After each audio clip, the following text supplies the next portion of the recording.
গত 6 মাস ধরে আমি ধারাবাহিকভাবে বলে গেছি যে তৃণমূল কংগ্রেস চলে যাচ্ছে, তৃণমূল কংগ্রেস চলে যাবে, তৃণমূল কংগ্রেস চলে যাবেই।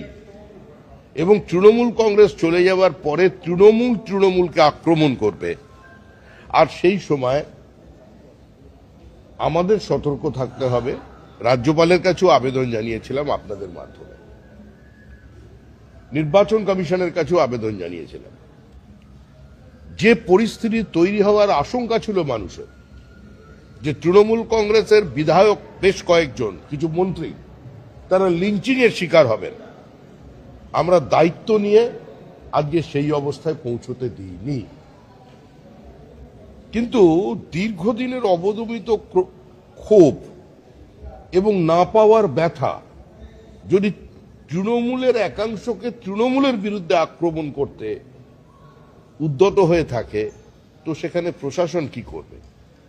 যে ঘটনা ঘটেছে, এ ধরনের ঘটনা কোনো সভ্য সুস্থ সমাজে কাম্য নয়। আমরা যে কোনো ধরনের হিংসার বিরোধিতা করছি এবং গতকালও যা হয়েছে তারও আমরা বলছি যে এটা কাম্য ছিল না, এটা হওয়া উচিত নয়, এটার সঙ্গে বিজেপি দূর দূর পর্যন্ত কোনো যুক্ত নয়, এটা তৃণমূলের সঙ্গে তৃণমূলের গন্ডগোল। কারণ তৃণমূল আদপেই কোনো রাজনৈতিক দল ছিল না। যারা অভুক্ত ছিলেন তারা এখন আক্রমণ করছেন। আর প্রশ্ন তো মানুষের মনের মধ্যে আছে, এখন বিবৃতি দিয়ে কি হবে? 321 জন বিজেপি কর্মী খুন হয়ে গেছেন 2016 সালের আগে থেকে। আপনারা একবার 2021 সালের নির্বাচন পরবর্তী 15টা দিনের কথা, 25টা দিনের কথা চিন্তা করুন, আর আজকে তাকিয়ে দেখুন। প্রশাসন যা ব্যবস্থা নেবার সে ব্যবস্থা নেবে, পুলিশের উচিত ব্যবস্থা নেওয়া।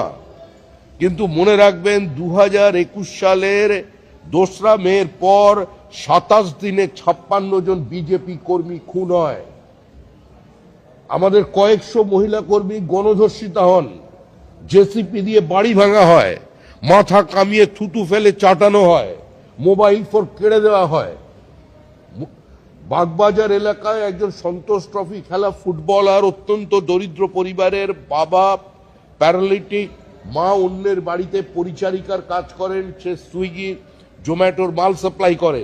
এই ধরনের একজন প্রতিভাবান ফুটবলার তাও খেলা ছাড়েননি, সাঁড়াশি দিয়ে তার নোখটা উপড়ে নেওয়া হয়েছিল, 2টো হাত ভেঙে দেওয়া হয়েছিল শুধুমাত্র বিজেপির বুথে বসার অপরাধে। সেক্ষেত্রে তৃণমূল তো আছে, স্বচ্ছন্দে আছে।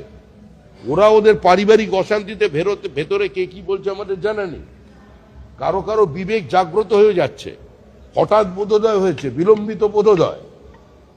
আর কেউ কেউ মনে করছেন এ ধরনের বিবৃতি দিয়ে দলের সমালোচনা করেই শাসক দলের দরজা খোলা থাকবে, আর তার মধ্যে ঢুকে পড়বেন।